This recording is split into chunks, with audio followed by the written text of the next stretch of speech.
Ya, jadi Yohanes menyadari betul bahwa apa yang dia dengar, apa yang dia terima, ya, kemudian itu yang dia sampaikan. Apa yang dia dengar, apa yang dia terima adalah bahwa Allah adalah terang dan di dalam dia tidak ada kegelapan. Jadi itu penting sekali untuk kita lihat di dalam bagian ini. Karena itu kita sebagai orang-orang percaya tentu saja seperti yang Pak Roni katakan tadi, kita adalah hidup dalam terang Kristus yang sudah datang ke dalam dunia. Hidup dalam terang Kristus, dan bahkan Kristus menyebut kita sebagai orang percaya adalah terang dunia. Kamulah terang dunia. Karena itu bagaimana hidup kita sebagai orang yang hidup dalam terang Kristus, sebagai orang yang hidup dalam terang atau hidup dalam terang itu. Ya, hidup dalam terang tadi sudah disinggung oleh Pak Roni, ya hidup dalam satu persekutuan. Itu yang pertama ditekankan juga oleh Yohanes, tadi Pak Roni sudah tegaskan. Hidup dalam terang Kristus atau hidup dalam terang Allah berarti hidup dalam persekutuan. Ayat 6 dan ayat 7 di situ ditegaskan. Ya, supaya kita beroleh persekutuan dengan Dia. Ayat 7 ditekankan lagi, supaya kita beroleh persekutuan seorang dengan yang lain. Nah, ini penting sekali hidup kita sebagai orang percaya yang hidup dalam terang, maka tidak boleh dilepaskan dari persekutuan. Kita nggak boleh lepas dari persekutuan, baik persekutuan kita dengan Allah dan juga persekutuan kita dengan orang percaya.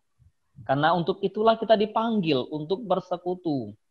Kita juga nggak bisa mengatakan kita bersekutu dengan Tuhan tanpa mau bersekutu dengan sesama. Juga nggak bisa. Oh, saya cukup bersekutu dengan Tuhan sajalah, saya nggak mau bersekutu dengan sesama. Nggak bisa. Itulah gereja. Gereja dipanggil ke dalam satu persekutuan. Dengan orang-orang percaya, dengan orang-orang kudus.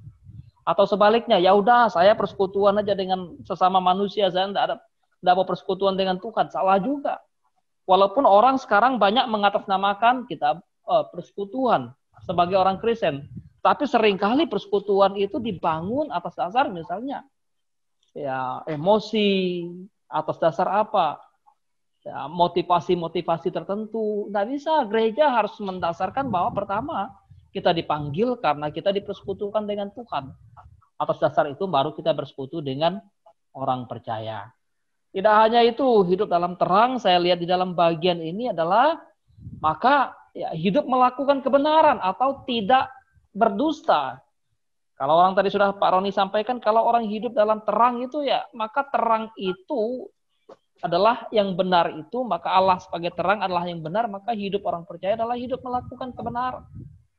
Ayat 6, ayat 7, ya, kebenaran tidak ada di dalam kita kalau kita hidup di dalam suatu dusta. Tetapi kan tidak mungkin orang yang sudah hidup dalam terang Kristus, lalu hidup lagi dalam dusta. Karena apa? Yang hidup dalam dusta itu kalau memperhatikan ajaran Yesus dalam Injil adalah hidup dalam kegelapan, hidup dalam dosa, hidup dalam ikatan iblis. Karena Yesus juga berkata bahwa Bapamu adalah Bapa segala pendusta. Tetapi kalau kita hidup dalam terang, maka kita tidak lagi hidup dalam dusta. Jadi kita hidup dalam kebenaran. Maka yang kita lakukan hari-hari adalah bagaimana mencerminkan kebenaran Kristus, kebenaran Allah. Ya, sehingga di sini juga kita diingat sangat praktis sekali apa yang disampaikan oleh Rasul Yohanes tadi sudah disinggung oleh Pak Roni juga. Sehingga dalam bagian ini saya lihat bahwa tidak ada, ya, tidak di dalam dusta. Tidak dalam dusta apa? Tidak dalam kemunafikan. Tidak dalam kemunafikan apa? Jadi tadi sudah ditegaskan bagus sekali. Sekalipun secara status kita sudah ditebus oleh Kristus, tetapi secara aktual hari-hari kita masih sering jatuh dalam dosa, sehingga perlu pengampunan, perlu pengakuan dosa. Ya.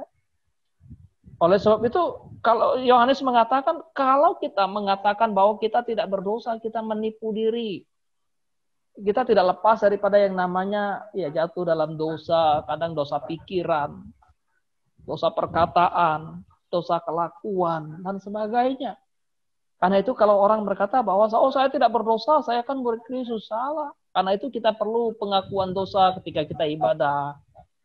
Orang benar, orang yang hidup dalam terang itu justru sadar kalau dia berdosa, justru sadar kalau dia salah.